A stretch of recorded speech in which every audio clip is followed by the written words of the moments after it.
김민재 선수의 이적설이 뭐 끊이지 않고 유럽 현지에서 나오고 있어요. 저희가 이제 김민재 측의 이제 입장, 뭐 김민재 측의 관계자, 뭐 축구계 관계자들을 통해서도 뭐 한국 보도도 많이 나왔지만 시즌이 끝나기 전까지 어떤 협상도 하지 않겠다라고 했으나 파브리치오 로마노, 그래도 이제 이탈리아 이적 시장 전문가, 이탈리아 기자로서 뭐 최근 굉장히 뭐 가장 유명한 기자로 활동하고 있는 이 로마노 기자가 가장 최신 또 라이브 방송에서 김민재 선수 측이 맨유와 협상을 한 게 맞다라고 보도를 했거든요. 대체 어떻게 된 일이고 또 최근 이적 상황, 나폴리의 상황, 그리고 이탈리아 세리에 상황이 어떤지 총정리하는 시간을 준비했습니다. 마테라치가 또 연이어 김민재 선수를 언급하고 있는 부분까지도 화제가 되고 있는데요. 일단은 영국에서 나오는 그 김민재 선수 관련 보도들은 다 인용 보도예요. 예, 그러니까 뭐 이탈리아 언론들을 인용해가지고 보도들을 하고 있죠. 심지어 가장 웃긴 게 뭐냐면요, 맨체스터 이브닝에서 어떻게 인용 기사를 냈냐면요, 일마티노에서 나온 맨체스터의 집을 구했다는 거를 인용 기사를 냈는데 이거 자체가 그러니까 말이 안 된다는 소리예요. 예. 왜냐면 맨체스터 이브닝이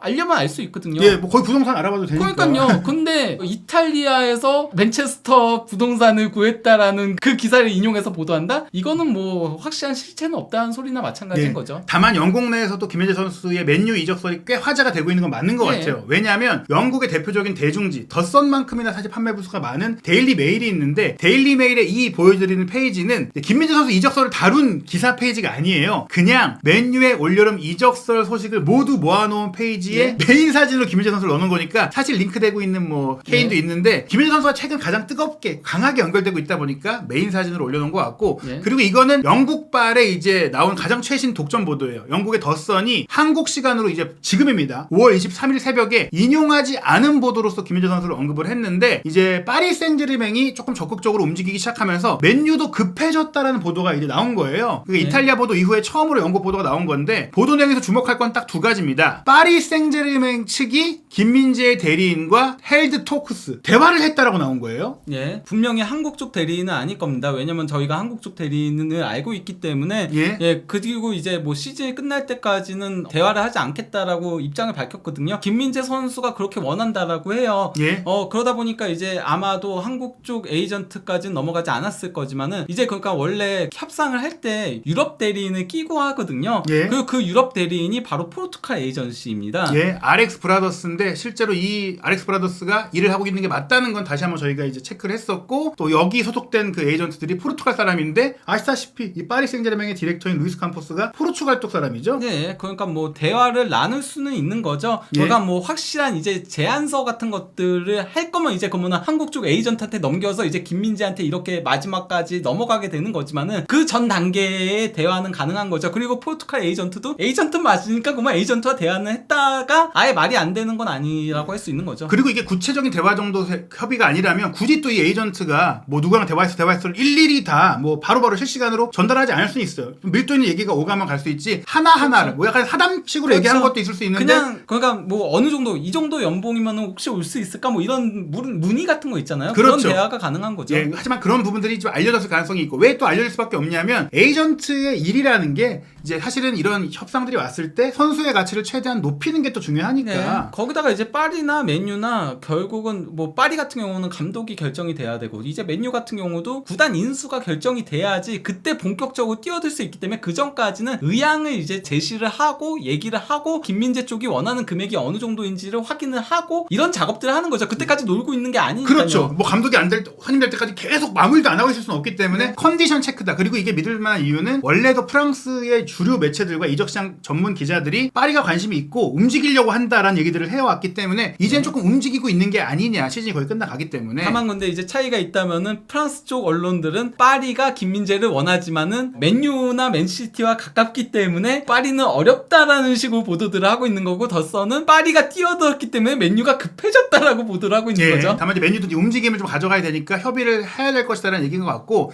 맨시티에 대해서도 더선이 가장 먼저 언급을 한 이후 사실 이탈리아 후속 보도들도 나오고 체크한 바에 따르면 실제 이거는 맞는 얘기였어요. 그래서 더선의 익스클루시브가 뭐 항상 다 맞다고까지는 말씀 못 드려도 어느 정도 실체는 있더라. 예. 그리고 여기서 또 추가로 나온 건 그래도 다시 그바르디올이 우선순위다. 뭐 이런 얘기가 또 나왔어요. 그러니까 가능하다면 그바르디올이 우선순위 맞아요. 예. 왜냐면은 왼발잡이기도 하고 풀백까지도 커버가 되기 때문에 현재의 맨시티의 전술을 고려하면은 라포르트가 떠났는데 그 자리는 김민재보다는 그바르디올이 더 이상적인 대안이긴 해요. 예. 왼 풀백도 쓰고 왼발잡이기도 하고 하니까요. 근데 문제는 그바르디올의 이적료를 라이프치히가 원하는 금액이 1억 유로 이상이에요. 예, 그렇다면 맨시티라도 뭐 무리해서 쓸 네. 필요는 없다. 그러니까 저렇게 적혀 있는 거예요. 맨시티가 칩 릴리즈 클로즈로 렐러티블리 그러니까 예. 상대적으로 작은 바이아웃 조항으로 김민재에 대한 흥미를 가지고 있어야 한다. 관심을 가져가고 있다. 여전히 이렇게 예. 얘기를 한 건 거죠. 뭐 이런 정황들을 보다면 여전히 사실 뭐 현지의 보도를 봐도 이탈리아 보도를 봐도 선수의 생각이든 구단의 생각이든 가장 잘 맞는 건 맨유가 맞긴 하거든요. 그런 가운데 저희가 이제 다시금 이 맨유 이적설에 대해서 언급하는 이유가 유럽 현지 시간으로는 5월 22일 오후 그리고 한국 시간으로는 이제 새벽으로 넘어가는 시점에 잘 아시는 맨유 관련 소식을 다루는 최대 유튜브 채널인 유나이티드 스탠드에 또 로마노가 나와서 이제 뭐 사실은 뭐 김민재 선수 얘기만 하려고 나온 건 아니고 블라우비치도 지금 맨유에 관심을 받고 있고 쭉 서머리를 하는 과정 속에 김민재 이야기가 또 나왔어요. 왜냐하면 영국에도 아시다시피 그 집구했던 얘기들이 전달되다 보니까 맞냐 어떻게 되고 있는 거냐 안 물어볼 수는 없는 거잖아요. 이제 예. 물어봤을 때 로마노가 했던 얘기는 상당 부분 반복이 됩니다. 다시 얘기하지만 내 생각에 김민재의 가치는 7천만 8천만 유로 되는 아주 좋은 선수지만 4,800만 유로의 바이아웃이 있고 그렇기 때문에 맨유가 지난해 11월부터 스카우트를 보내면 뭐 네. 10월까지라고 얘기 나왔으니 굉장히 오랜 기간 관심을 가져와서 원하는 게 맞다. 그리고 또 하나 중요한 게 이제 뉴캐슬도 관심이 있고 최근 보도 나온 이탈리아의 보도처럼 김민재의 피플, 김민재 측 사람들과 have had discussion 맨유 측이 토의를 했다. 협의를 했다. 즉 한국 대리인이 말한 협의 없었다가 아닌 협의가 있었다라고 이제 자체 취재 얘기를 전한 거예요. 예, 뭐 아까 얘기한 거랑 똑같은 내용인 거죠. 사실상 그러니까 뭐 포르투갈 쪽과 대화를 했을 가능성은 있다. 거기에 대해서는 저희가 뭐 포르투갈 에이전시하고는 직접적으로 연락이 되는 게 아니니까 확인할 수 있는 사안은 아니지만은 예. 그러니까 뭐 그쪽도 에이전시는 에이전시니까 대화를 한 거는 맞긴 할 수도 있는 거죠. 예, 그러니까 맨유 측에서 그냥 이제 김민재 선수의 포르투갈 대리인 쪽에다가 연봉 수준이나 이런 것들을 좀 물어봤을 네. 수 있고 제시일 수도 있다. 이 정도면 괜찮겠어? 그러니까 논의를 해보는 거죠. 이걸 논의해서 구두적으로 정리를 하고 내부 논의까지 해야 레터가 나오고 공식적인 조건이 나오는 거예요. 즉 공식 조건을 만들기 위한 사전 교감 단계는 지금 맨유가 조금 움직이고 있을 수는 있다. 네. 현재 보도를 보면 그렇게 볼 수 있고 또 그런 얘기들이 이탈리아에는 사실 이미 더 많이 나왔고 사실 이탈리아 내에서는 지금 나가는 게 확정적이다라는 보도의 뉘앙스까지 나오고 있어요. 왜냐하면 대체 수비수 영입이 나오고 있기 때문에 그러다 보니까 또 이탈리아의 레전드 수비수인 마르코 마테라치가 또 이런 얘기를 했습니다. 뭐 김민재 선수의 맨유 이적설에 대한 질문이 왔기 때문에 투토 메르카토와 인터뷰를 했는데 맨유에 가도 성공할 것이다. 이탈리아에서 지금 잘했는데 뿐만 아니라 유럽이든 맨유든 혹은 프리미어리그의 어느 팀에 가든지 성공할 수 있는 능력을 갖추고 있다라고 굉장히 좋은 평가를 한 거예요. 예, 그러면서 이제 그 나폴리는 무거운 마음으로 김민재의 대체자 영입을 준비하고 있을 것인데 김민재 영입을 통해 이제 쿨리발리 대체에 성공한 나폴리지만 두 번이나 배팅에 성공하는 것에는 위험이 있다라고 얘기를 했는데 저 역시도 이 발언에 상당히 공감을 합니다. 그러니까 두 번이나 연달아서 그것도 한 시즌 간격으로 이렇게 바꾸는 게 쉽지는 않은 일이긴 해요. 예, 그러면서 이제 이탈리아 내에서는 뭐 저희가 그 나폴리 인테르전에 김민재 선수 평점 소개 드릴 때조차도 매체들이 김민재가 이제 떠날 것이다라는 뉘앙스들을 많이 네. 풍기고 있으니까 이거는 많이 그 흐름이 가고 있는 것 같긴 해요. 그래서 뭐 지금 최신 보도들에 많이 나오는 대체 수비수가 아탈란타의 스칼비니, 데미랄 이런 선수들이 언급이 되고 있는데 뭐 그 외에도 뭐 이토 히로키라던가 이타쿠라코라던가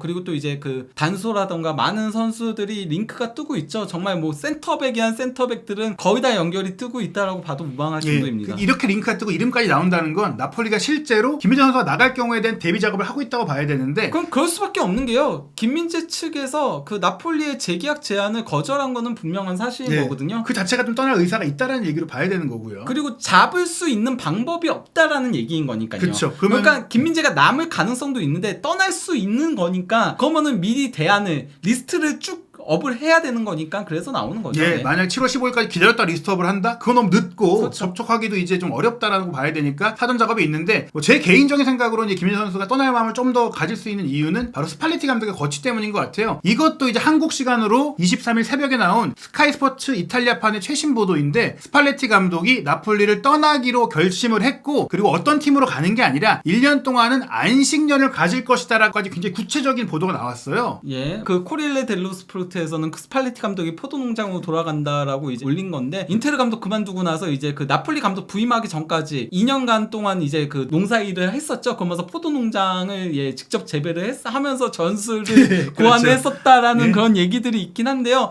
이게 그러니까 이런 얘기들이 나오는 게 일단 뭐 스팔레티 감독과 나폴리 시민들 그리고 도시와의 그런 유대 관계도 어느 정도는 저는 작용을 한다라고 보고요. 그리고 이제 또 데라우렌티스 회장하고 거의 이제는 끝난 관계라는 얘기들이 많아요. 둘이 거의 루비콘강을 건넜다는 얘기들이 많아서 그런 거에 대한 조금 인간적인 그런 것도 있지 않나라는 생각도 들긴 해요. 네, 그리고 그거를 쐐기를 박은 그 상황이 바로 인테르와의 주말 경기 후 경기 인터뷰였어요. 경기 전에도 사실은 조금 이제 논란이 될 수 있는 인터뷰를 했었던 상황이잖아요. 그래서 데라우렌티스 회장의 발언들을 전면 반박을 했었잖아요. 이게 경기 있기 전에 영상을 찍었기 때문에 경기 후의 내용은 안 나왔던 건데요. 경기가 끝나고 나서 좀 더 명확하게 얘기했어요. 결정은 내려졌다. 그러니까 잔류나 재계약을 위한 협의를 한 단계가 아니라 뭐 어떤 결론인지 모르겠지만 내려졌고 이제 커뮤니케이트하는 것만 기다리고 있다. 발표만 남은 상태다. 이게 이제 뭐 재계약 발표 이런 거였으면 이탈리아 언론들의 논조가 이럴 리가 없어요. 근데 이제 떠날 것이다라는 얘기가 나오고 있는 거죠. 물론 이제 스팔레티 감독은 이 기자회견에서도 결국은 직접적인 얘기는 하나도 하지 않았어요. 뭐라고 했냐면요. 회장이 결론을 당신들한테 얘기해 줄 것이다라고만 했어요. 그러니까 이제 좀 기다려봐야 되는 뭐 모든 가능성이 있다고 해도 지금 보도 분위기로 보자면 조금 어려워졌고, 그리고 보도 분위기에서 중요한 게 회장의 의중인데, 지금 이제 라이 스포츠 이제 이탈리아 방송사의 이제 이탈리아 이적 시장 전문 기자인 치로 베네라토 같은 경우에는 아탈란타의 가스페리니 감독이 400만 유로의 2년 계약을 체결할 것으로 이제 알려졌다라고 하며 또 이제 아탈란타 스피스들이 올 것이다 뭐 이런 보도들을 한 거거든요. 뭐 그러니까 가스페리니 같은 경우도 현재 아탈란타 구단하고 그렇게 관계가 좋지는 않은 걸로 알려져 있어요. 그 가스페리니도 한성가라는 감독이거든요. 그래서 이제 가스페리니가 떠나고 유리치가 올 수도 있다라는 얘기들이 있는데, 단순히 그러니까 뭐 가스페리니 말고도 너무 많은 감독들이 연결되고 있어요. 뭐 저희가 이미 얘기 드렸잖아요. 베니테스라던가 데라우렌티스 회장이 이제 가장 사랑하는 감독은 콘테라는 얘기도 있고, 근데 이제 콘테 같은 경우는 아마도 연봉 감당이 안 되지 않을까라는 얘기들도 있고, 또 이제 이탈리아노 감독도 항상 연결이 되고 있고, 데체르비도 있고, 또 이제 티아고 모타도 있고, 그런 가운데 이제 코리엘레 델라 세라에서는 이제 팔라디노를 언급을 했다라고 하죠. 최초인데 이게 어떻게 된 내용이냐면, 말씀드린 인물들 얘기를 했어요. 일단은 뭐 브라이튼의 데체르비도 알아봤고, 이게 콘테에 대해서는 친구라고 표현하더라고요. 이게 뭐냐면 인간적인 관계가 있다라는 그런 얘기고, 또 피오렌티나 이탈리아노 말씀드린 아탈란타의 가스페리니도 생각은 했는데, 이제 코리엘레 델라 세라의 최초 보도예요. 근데 데 라우렌티스 회장이 사석에서 자신의 친구에게 밝힌 이름이 다른 이름이었다더라. 나는 팔라디노를 좋아한다. 이 팔라디노가 어떤 감독이죠? 원래 그러니까 유벤투스에서 과거에 조금 주전은 아니었고 약간 좀 백업을 뛰던 선수였는데요. 그러다가 이제 지금 상당히 젊죠. 왜냐면 은퇴한 지가 얼마 안 됐거든요. 그리고 이제 승격팀 몬차 감독을 부임해가지고 현재 굉장히 좋은 모습을 보여주고 있으면서 몬차가 승격팀 돌풍을 일으키는 데 있어서의 상당한 영향을 발휘하고 있는 감독이죠. 근데 이제 보도를 보니까 팔라디노가 좀 핫하긴 한가 봐요. 몬차도 잘하고 있기도 하고, 뭐 최근에 나폴리가 몬차 상태로 이제 고전하기도 했잖아요. 그런 가운데 이제 유벤투스가 또 알레그리 감독에 대해서 사실 정리하고 싶은 생각들은 좀 꽤 됐잖아요. 사실 그래서 그 지훈톨리 단장이 유벤투스 부임하는 건 거의 유력한 상태인데, 지훈톨리 단장이 부임하게 되면은 알레그리를 만약에 여건만 된다면은, 왜냐면은 위약금이 너무 세기 때문에 여건만 되면은 알레그리를 자르고 스팔레티를 데려오고 싶어 한다는 보도들이 계속 나왔던 거 저희가 이미 소개를 시켜드렸었죠. 근데 이제 스팔레티 감독이 이제 그런 이제 나폴리와 유벤투스의 관계를 조금 고려해서 안식년을 갖게 된다면 이제 알레그리를 남겨두는 게 아니라 팔라디노를 선임할 수 있다라는 이제 보도까지 함께 나오니까, 이제 나폴리가 팔라디노를 원해도 경쟁을 해야 될 수도 있다. 그리고 저는 이 생각도 들었어요. 사실 유벤투스가 더 높은 급의 좀 검증된 감독을 찾을 수도 있겠지만, 다음 시즌에 챔피언스리그에 못 나가는 오피셜이 뜸과 이제 그 정황과 동시에 이 얘기가 나온 거거든요.